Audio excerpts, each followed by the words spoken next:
नमस्कार दोस्तों, India strike channel पर आपका स्वागत है। तो पिछले कुछ समय से भारत और बांग्लादेश की बॉर्डर पर जो कुछ हो रहा है उसके बारे में हम कॉन्स्टेंटली अपने व्हाट्सएप चैनल से और एक्स के अकाउंट से इंफॉर्मेशन शेयर कर रहे हैं। उसी में रिसेंटली कुछ खबरें निकल कर आ रही हैं, खास करके वेस्ट बंगाल के रीजन से, उसमें भी स्पेसिफिकली कूच बिहार और मालदा के रीजन से। अब उस खबर के ऊपर जाएं उसके पहले एक बात स्पष्ट कर देना चाहते हैं कि जिस तरह से भारत सरकार ने म्यांमार भारत के बॉर्डर के ऊपर फेंसिंग करना स्टार्ट कर दिया है, उसी तरह से बांग्लादेश से लगी हुई जो बॉर्डर है उसमें भी फेंसिंग करना स्टार्ट कर दिया है। लेकिन कुछ रीजन्स ऐसे हैं जहां पर अभी भी फेंसिंग नहीं हुई है। उन्हीं में से दो रीजन है, कूच बिहार और मालदा के। अब ये जो कूच बिहार का रीजन है उसमें से कुछ दिनों पहले ये खबर निकल कर आई कि वहां पर एक मेखलीगंज नामक गांव है जहां पर कुछ मुस्लिम उग्रवादी सीमा पार करके इस तरफ आते थे और वहां पर जो खेत थे उन खेतों में से फसल चुराते थे और बाकी के जो खेत थे उसको तबाह करके वापस चले जाते थे। अब इसमें विचित्र बात और ये भी थी कि जो भी बीजीबी थी यानी कि बांग्लादेश बॉर्डर गार्ड्स थे, वो लोग भी इन लोगों को पूरी तरह से सपोर्ट दे रहे थे। इसी के सामने कूच बिहार के मेखलीगंज में किसानों ने सिचुएशन को अपने हाथ में लेते हुए वहां पर बॉर्डर पर फेंसिंग करना स्टार्ट कर दिया था।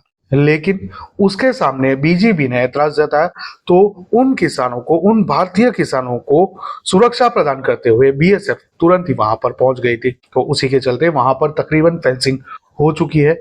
लेकिन उसी प्रकार की एक खबर निकल कर आज आई है मालदा के सुखदेवपुर से, जहां से ये विजुअल्स निकल कर आ रहे हैं कि वहां पर जो खेत है उसमें मुस्लिम उग्रवादियों ने सीमा की दूसरी ओर से आकर वहां के किसानों के ऊपर और वहां के गांव वालों के ऊपर हमला कर दिया था। जैसे कि आप वीडियो में देख सकते हैं कि बीजीबी वहां पर भी उपस्थित थी, वहां पर उस समय प्रेजेंट थी जब ये मुस्लिम उग्रवादी सीमा की दूसरी ओर से यानी कि बांग्लादेश से भारत की सीमा में घुस आए थे और उन्होंने भारतीयों के ऊपर, भारतीय किसानों के ऊपर और गांव वालों के ऊपर हमला कर दिया था। तो उस समय बीजीबी उपस्थित थी और उन्होंने अपना पूरा सपोर्ट दिया हो, इस प्रकार का दिखाई पड़ रहा था। तो उसी के सामने पहले जो भी गांव वाले और किसान थे जो थोड़ी बहुत मात्रा में थे, वो लोग पहले भागे और बाद में वो लोग इकट्ठा होकर और भी बड़ी मात्रा में उन्होंने रिटेलिएट किया और ये जो घुसपैठिए थे, जो इस्लामिक उग्रवादी घुसपैठिए थे, उन लोगों को वापस भगाया। अब इन सब में खबर ये आ रही है कि 2 लोग जख्मी हुए हैं जिनको बीएसएफ ने हॉस्पिटल ले जाने का प्रबंधन किया है। अब आप ये सोच रहे होंगे कि अगर बीएसएफ वहां पर उपस्थित थी तो उन लोगों ने इन घुसपैठियों के ऊपर गोली क्यों नहीं चलाई? तो ये जो सवाल है ये बहुत ही जायज है।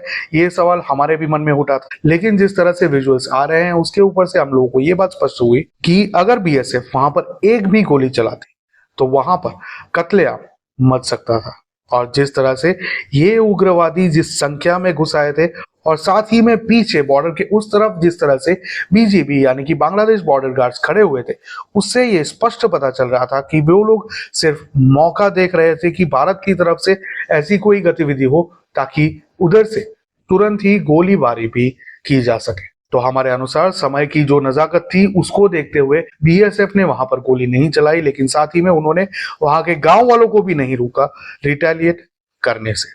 तो उसी के चलते परिस्थिति अभी भी वहां पर बहुत ही गर्म है, बहुत ही तंग है, सिचुएशन बहुत ही क्रिटिकल है और हो सकता है कि आने वाले समय में इस प्रकार की घटनाएं और भी हो, ऐसा भी हम लोगों को देखने को मिले। बीएसएफ के बारे में ये बात स्पष्ट कर दें कि उन लोगों को फ्री हैंड मिला हुआ है। रेगुलरली हम लोग ऐसी भी खबरें देखते हैं कि बीएसएफ के द्वारा घुसपैठियों को रोका जा रहा है, उन लोगों को गुड नाइट बोला जा रहा है, अगर मेजर गरवारिया की लैंग्वेज में कहें तो उस प्रकार की भी खबरें रेगुलरली निकल कर आ रही हैं। तो इससे ये स्पष्ट हो जाता है कि बीएसएफ को फ्री हैंड मिला हुआ है।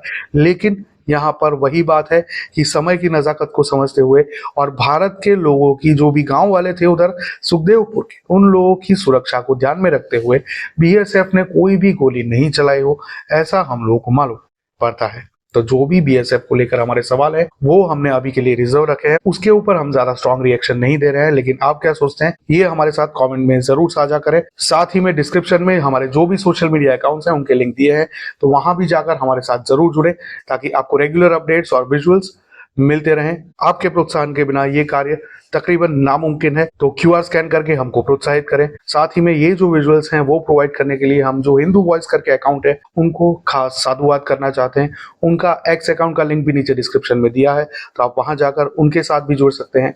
मिलेंगे अगली खबर में, तब तक के लिए जय हिंद, हर हर महादेव।